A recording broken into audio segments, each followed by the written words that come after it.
नमस्कार दोस्तों, आज हम बात करेंगे why we failed in UPSC prelims. मतलब हम यूपीएससी के एग्ज़ाम में प्रीलिम्स क्यों नहीं क्वालिफाई कर पाते हैं, उसके कुछ हम एनालिसिस आज देखेंगे।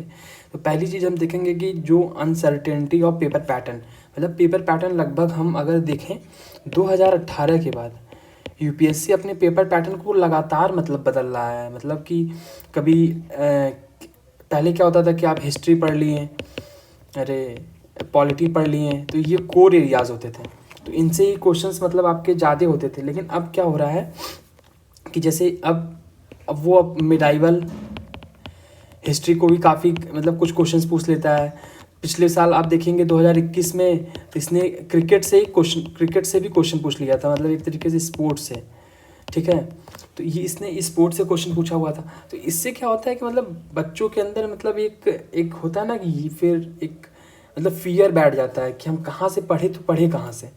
तो वो थोड़ा सा आपको लगेगा कि पैटर्न जो आपका थोड़ा अनसर्टेन है, तो एक तरीके से फियर भी क्रिएट करता है। दूसरा अगर रीज़न देखेंगे तो लैक ऑफ RRR, वो तो मूवी आपने देखी होगी RRR, तो हम ऐसे इसको यहाँ RRR कह रहे हैं।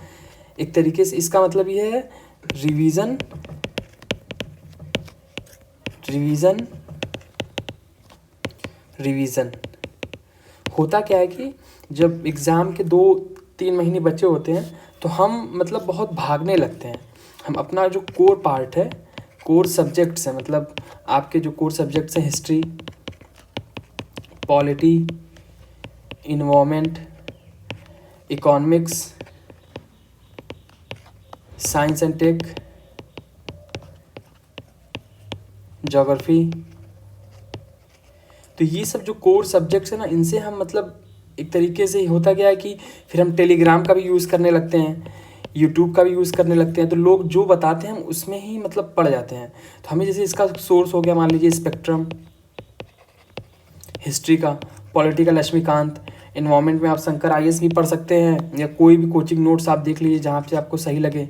इकोनॉमिक्स में आप मृणाल सर के नोट्स या श्री राम IAS, शंकर IAS, ये सब कई सारे नोट्स हैं जो आप देख सकते हैं। फिर जैसे साइंस एंड टेक में कोई कोचिंग नोट्स आप उठा लीजिए, किसी की भी कोचिंग का। ज्योग्राफी में आप NCERT देख लीजिए। तो ये जो मेन कोर सब्जेक्ट्स हैं ना, कोर सब्जेक्ट्स हैं, इनके जो सोर्सेज हैं उनसे हम दूर हट जाते हैं और रिवीजन ना करके हम अलग अलग सोर्सों के पीछे भागने लगते हैं। तो ये थोड़ा सा दिक्कत कर जाता है हमें लास्ट टाइम में, ये खास करके लास्ट टाइम में ही होता है। फिर ये देखिए रिलाई ऑन मैक्सिमम सोर्सेज, कि यहाँ से भी पढ़ लूँ वहाँ से भी पढ़ लूँ।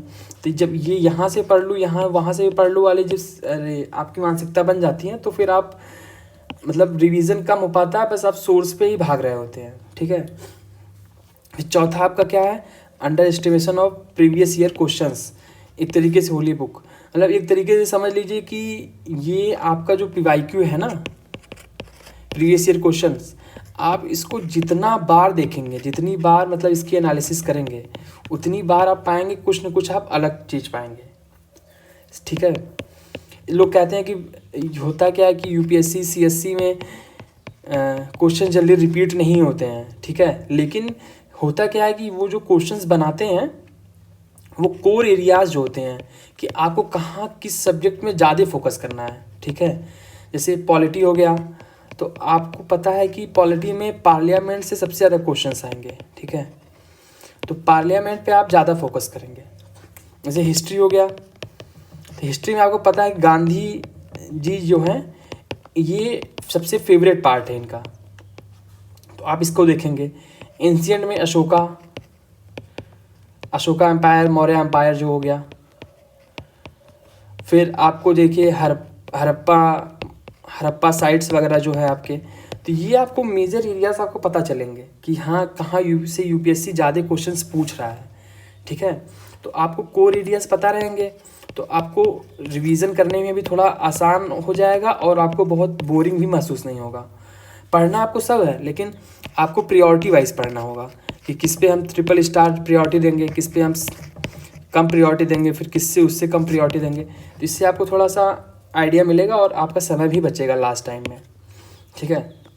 फिर आता है 5th पार्ट में सीसैट, ये लोग बहुत ही इसको हल्के में आजकल ले रहे हैं सीसैट, लेकिन ये सबसे बड़ा हर्डल हो चुका है आजकल यूपीएससी में, समझ रहे हैं। सीसैट की वजह से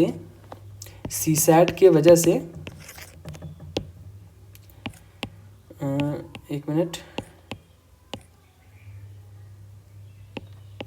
सीसैट की वजह से समझिए कि जो अच्छे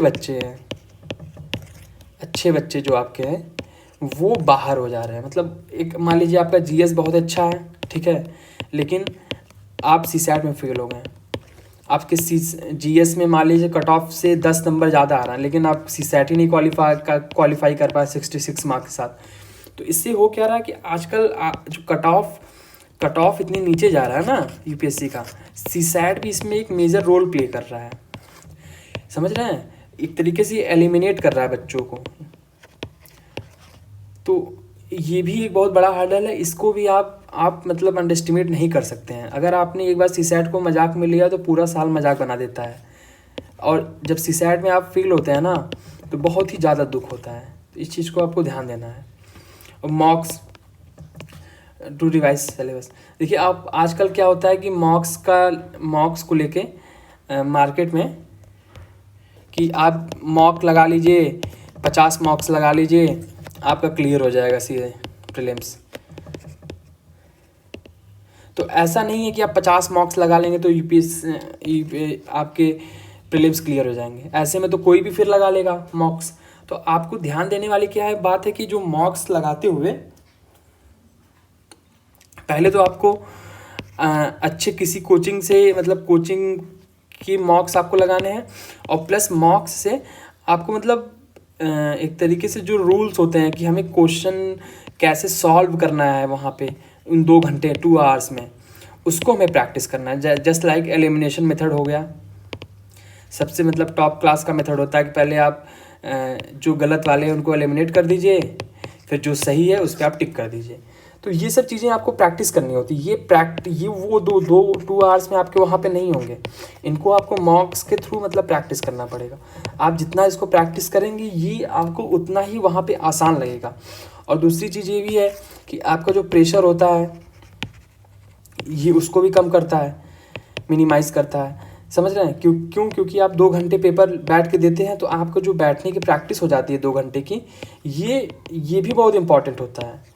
आप डायरेक्ट जाके वहाँ पे एग्ज़ाम हॉल में 2 घंटे बैठेंगे ना तो वो आपको थोड़ा सा मतलब एक तरीके से प्रेशर क्रिएट करेगा। लेकिन आप अगर डेली मॉक्स लगा रहे हैं 9 बजे उसी के टाइमिंग पे 9:30 बजे से, तो आपको एक तरीके से उस कंडीशन में आप आसानी से उस प्रेशर को उस टाइम झेल सकते हैं, ठीक है। तो ये कुछ 5 बातें थी। तो इसको आप देखिए, uncertainty of paper pattern, lack of आर मतलब रिवीजन, इस पे ध्यान देने वाली सबसे बात है। ये तो समझिए, इसको ध्यान हमेशा रखना है। रिलाई ऑन मैक्सिमम सोर्सेज, तो ये इसको आप रिलाई ऑन मिनिमम सोर्सेज, मतलब कम से कम आप सोर्स को पढ़िए। एक है ना, एक कोट है ना, मिनिमम गवर्नमेंट मैक्सिमम गवर्नेंस। तो ऐसे ही आप कर लीजिए, मिनिमम सोर्सेस मैक्सिमम रिवीजन, इसको आप फॉलो करिए। मिनिमम सोर्सेस मैक्सिमम रिवीजन, समझ रहे हैं। तो ये चीज़ सबसे ज़्यादा ज़रूरी है, ठीक है। और पीवाईक्यू को आप हमेशा देखिए। एग्ज़ाम के 10 दिन 20 दिन पहले से आप पीवाईक्यूज़ हमें देखना शुरू कर दीजिए, कि मतलब कि आपको पता रहे कि क्या क्या क्वेश्चन कैसे आते हैं। सीसैट पे हमेशा ध्यान देना है, मॉक्स को कैसे क्यों सॉल्व करना है, आपको पर्पस पता होना चाहिए, पर्पस। ठीक है दोस्तों, अगले वीडियो में मिलते हैं। Thank you.